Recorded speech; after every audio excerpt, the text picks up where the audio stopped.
Hello viewers. तो आज हम इक्विलिब्रियम कांस्टेंट टॉपिक जो कि केमिकल इक्विलिब्रियम चैप्टर में है, सबसे पहले इसका थ्योरी डिस्कस कर लेते हैं और फिर इस पर जो प्रीवियस ईयर नीट में क्वेश्चंस आए हैं उसको हम लोग डिस्कस करते हैं। तो आइए देखते हैं इक्विलिब्रियम कांस्टेंट। इक्विलिब्रियम कांस्टेंट क्या होता है? इक्विलिब्रियम कांस्टेंट होता है रेट कांस्टेंट फॉरवर्ड और रेट कांस्टेंट बैकवर्ड का ratio of rate constant for forward and backward reaction. But इसको हम लोग एक इक्वेशन के मदद से पहले समझेंगे। तो सपोज एक रिवर्सिबल रिएक्शन लेते हैं जिसमें ए गैस है रिएक्टेंट और बी गैस है प्रोडक्ट। तो यहां क्या होता है, लॉ ऑफ मास एक्शन जो गोल्डबर्ग एंड वागे ने दिया था, तो इसके हिसाब से होगा कि rate of forward reaction directly proportional होता है रिएक्टेंट के कॉन्सेंट्रेशन। रिएक्टेंट के एक्टिव मास या कॉन्सेंट्रेशन, तो ये कॉन्सेंट्रेशन का साइन हो गया और ये रिएक्टेंट ए। तो rate of forward reaction directly proportional to concentration of A. अब जब ये प्रोपोर्शनैलिटी का साइन आप हटाइएगा तो यहां पर आर एफ बराबर के इंटू मोलर कॉन्सेंट्रेशन ऑफ ए, और यहाँ एफ इसलिए लगा दिए क्योंकि ये फॉरवर्ड रिएक्शन के लिए, इसीलिए यहाँ पर जो के एफ है यही है rate constant for forward reaction. उसी तरह से आप फिर से रेट ऑफ बैकवर्ड रिएक्शन लेंगे तो वो directly proportional concentration of B जो कि प्रोडक्ट है, तो मोलर कंसंट्रेशन ऑफ बी का है। अब यहां भी अगर प्रोपोर्शनैलिटी जो है इसका साइन को हटाएंगे तो R B equal to K B into molar concentration of B. K B इसलिए कहे क्योंकि ये बैकवर्ड रिएक्शन के लिए है, तो rate constant for backward reaction यहाँ के बी हो गया। तो K F rate constant forward reaction का हुआ और K B rate constant backward reaction का। अब डायनामिक इक्विलिब्रियम आप तो बेहतर जानते हैं कि इक्विलिब्रियम क्या होता है, जहां पर जितना रेट फॉरवर्ड का होता है उतना ही रेट अगर बैकवर्ड का हो रहा होता है उस टाइम पर, तो हम कहते हैं कि रिएक्शन इक्विलिब्रियम में है। तो इसको हम लोग डायनामिक इक्विलिब्रियम भी कहते हैं। तो डायनामिक इक्विलिब्रियम पर रेट ऑफ फॉरवर्ड और रेट ऑफ बैकवर्ड रिएक्शन क्या हो जाता है, बराबर। तो आर एफ इक्वल टू कितना है, के एफ और ए का मोलर कंसंट्रेशन, और आर बी इक्वल टू क्या दीजिएगा, के बी इंटू बी का मोलर कंसंट्रेशन। तो ये आर एफ आर बी का आपको इक्वेशन बन गया। अब हम अगर के एफ बाई के बी करते हैं तो ये बी बाई ए हो जाएगा। तो के एफ बाई के बी बाई ए, के एफ बाय के बी, तो ये बी बाय ए, और यही है इक्विलिब्रियम कांस्टेंट के एफ बाय के बी। तो ये जो के एफ बाय के बी निकला रेशियो फॉरवर्ड और बैकवर्ड रिएक्शन के रेट कांस्टेंट का, इसी को हम लोग इक्विलिब्रियम कांस्टेंट कहते हैं। इसलिए मैंने लिखा कि ratio of rate constants for forward and backward reaction. और ये जो इक्विलिब्रियम कांस्टेंट है सिर्फ एक ही चीज से चेंज करता है, और वो है टेम्परेचर। किससे? टेम्परेचर। अब इक्विलिब्रियम कांस्टेंट अलग अलग टाइप के हो सकते हैं। तो equilibrium constant in terms of, अब ये इक्विलिब्रियम कांस्टेंट हमने कैसे दिखाया, तो अगर ये मोलर कंसंट्रेशन के टर्म में होगा तो हम यहाँ सी से मोलर कंसंट्रेशन को दिखाते हैं, तो इसको हम लोग पढ़ेंगे के सी। अगर पार्शियल प्रेशर के टर्म में होगा इक्विलिब्रियम कांस्टेंट तो यहां पर पी से पार्शियल प्रेशर को शो करेंगे, तो ये हो जाएगा हमारा कौन चीज, के पी। उसी तरह से अगर मोल के टर्म में, तो मोल को, नंबर ऑफ मोल को किससे दिखाते हैं, एन से। तो इसीलिए यहां पर इक्विलिब्रियम कांस्टेंट हमारा हो जाएगा के एन।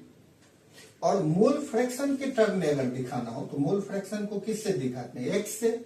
तो यहां पर ये हमारा हो जाएगा के एक्स, के एक्स। तो आप देख सकते हैं कि इक्विलिब्रियम कांस्टेंट को हम मोलर कंसंट्रेशन टर्म में के सी लिखे हैं, पार्शियल प्रेशर के टर्म में के पी लिखे हैं, मोल के टर्म में के एन लिखे हैं, और मोल फ्रैक्शन के टर्म में क्योंकि एक्स है तो यहां पर हमने क्या लिखा, के एक्स। तो के सी हो, के पी हो, के एन हो या के एक्स, सारे तो इक्विलिब्रियम कांस्टेंट ही है, और ये सिर्फ एक ही चीज से वैरी करता है, और वो क्या होता है, टेम्परेचर। तो इक्विलिब्रियम कांस्टेंट यहां तक आप समझ गए कि रेट कांस्टेंट फॉरवर्ड रिएक्शन का जो के एफ, और रेट कांस्टेंट बैकवर्ड रिएक्शन का जो के बी, इस दोनों का ये रेशियो होता है। चलिए अब आगे देखते हैं।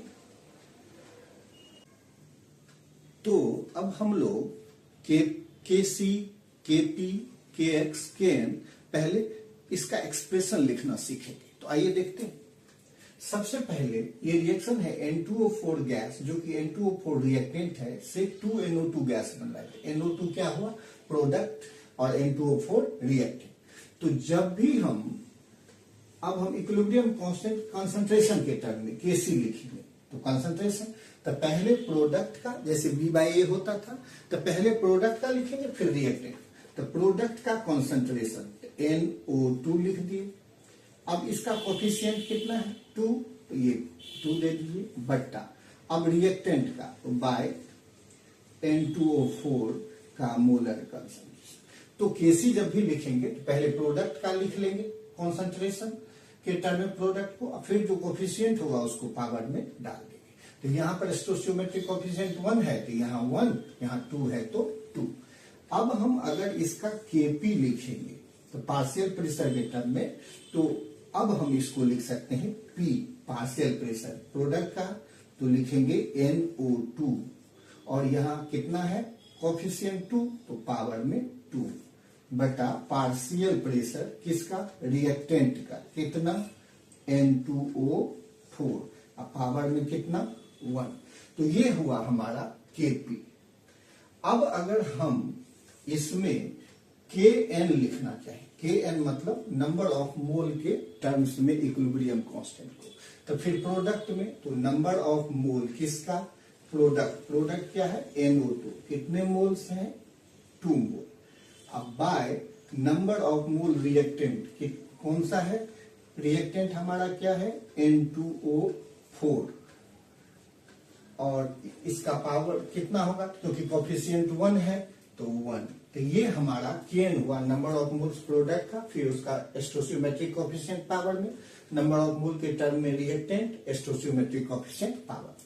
उसी तरह से अगर हम Kx लिखें, तो x मतलब मोल फ्रैक्शन, तो मोल फ्रैक्शन के टर्म में तो n की जगह पर x रख दीजिए। तो मोल फ्रैक्शन प्रोडक्ट क्या है? NO2, कोफिशिएंट कितना है? 2, पावर में मोल फ्रैक्शन N2O4 रिएक्टेंट का, तो N2O4 कोफिशिएंट कितना है? 1, तो ये पावर।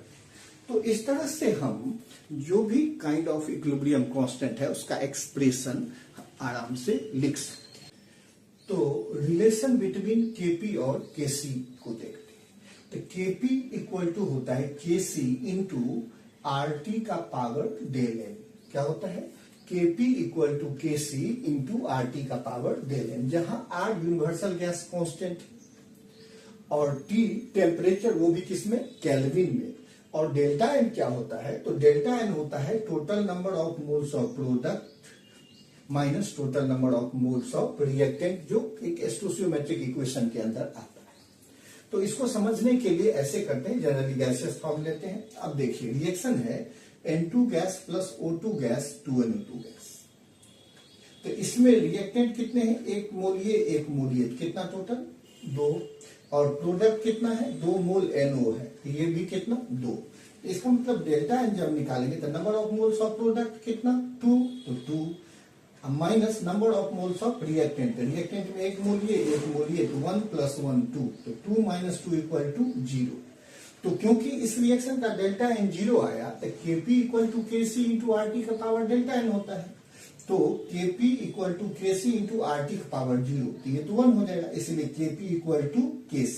तो जब भी कोई रिएक्शन का डेल्टा एन आपको 0 आ जाए, तो जो Kp का वैल्यू होगा वही Kc। अगर Kp का वैल्यू 2 आ रहा है तो Kc का भी वैल्यू कितना आएगा? 2 ही आएगा। अब देखिए एक और लेते हैं एग्जाम्पल। रिएक्शन है N2 gas plus 3H2 gas से 2H3 गैस बन रहा है। इसमें नाइट्रोजन और हाइड्रोजन गैस रिएक्टेंट है और अमोनिया यहाँ पर क्या है? प्रोडक्ट। क्योंकि लेफ्ट साइड हम रिएक्टेंट को लिखते हैं और राइट साइड किसको लिखते हैं? प्रोडक्ट। तो यहाँ डेल एन लेंगे तो total number of moles of product, तो प्रोडक्ट कितना है? 2, तो 2 ले लिए, minus total number of moles of reactant, तो 1 मोल नाइट्रोजन प्लस 3 मोल हाइड्रोजन, तो टोटल 4 हो गए। तो 2 - 4 = -2। तो यहाँ इस रिएक्शन में डेल्टा एन का वैल्यू निगेटिव आ रहा है। तो अगर हम इस इक्वेशन के हिसाब से देखें तो Kp equal to KC into RT का पावर डेल्टा है ना, डेल्टा एन की जगह कितना लिखेंगे -2। तो ये हमारा इक्वेशन आ गया। अब अगर हम इसको मैनिपुलेट करना चाहें तो लिख सकते हैं KC इंटू इनवर्स में है तो यहां लाएंगे तो चेंज कर देंगे तो 1/RT का क्या हो जाएगा स्क्वायर। तो अब KC में RT के स्क्वायर से डिवाइड करेंगे तब KP के बराबर होगा, इसका मतलब KC बड़ा है। तो इसीलिए डेल एन जब निगेटिव रहे तो KC बड़ा कर दीजिएगा। तो आप देख लिए कि अगर डेल एन 0 होता है तो KP KC बराबर होता है, डेल एन निगेटिव होता है तो KC बड़ा हो जाता है। तो फिर डेल एन अगर पॉजिटिव हो जाएगा मतलब प्रोडक्ट का मोल ज्यादा हो और रिएक्टेंट का मोल कम हो, तो अगर डेल एन पॉजिटिव हो जाएगा तो फिर KP ज्यादा हो जाएगा और KC कम हो जाएगा। इसीलिए याद करने के लिए दे दिए हैं कि डेल एन 0 तो KP KC के बराबर, डेल एन अगर लेस देन 0 तो मतलब निगेटिव तो KC बड़ा, और अगर del N greater than 0 positive तो कौन सा बड़ा होगा, KP बड़ा होगा। अब हम लोग इस कॉन्सेप्ट पर नीट 2025 में एक क्वेश्चन पूछा गया, तो चलिए उसको डिस्कस करते हैं।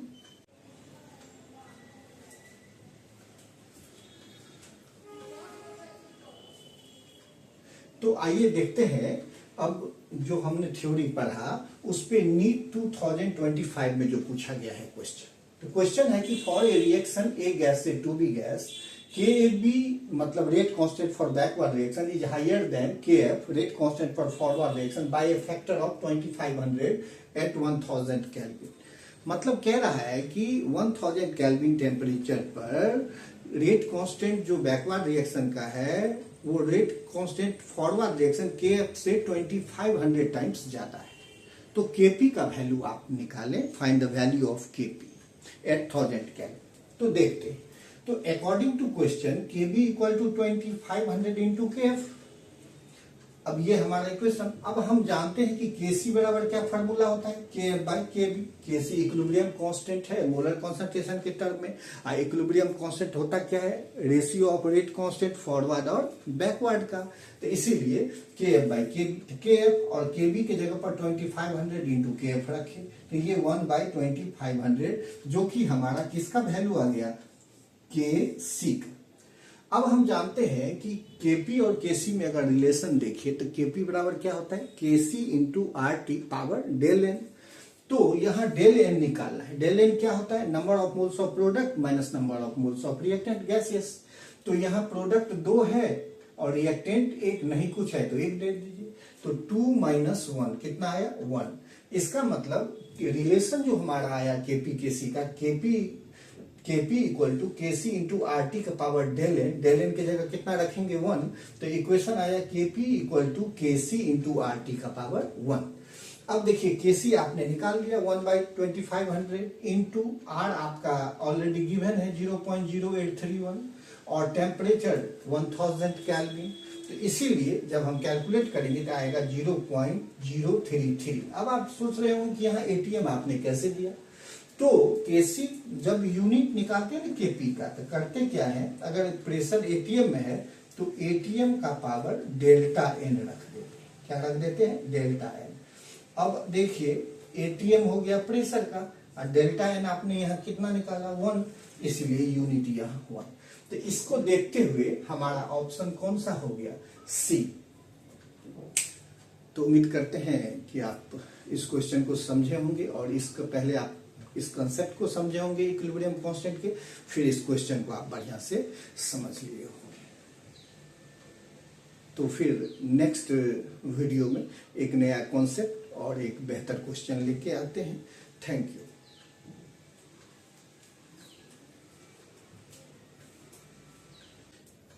मेरे प्यारे व्यूअर्स, आप लोग लाइक, शेयर, सब्सक्राइब और कमेंट फीचर का उपयोग जितना प्यार से करेंगे उतना ही ज्यादा हमें मोटिवेशन मिलेगा बढ़िया से बढ़िया वीडियो आपके सामने लाने के लिए। Thank you.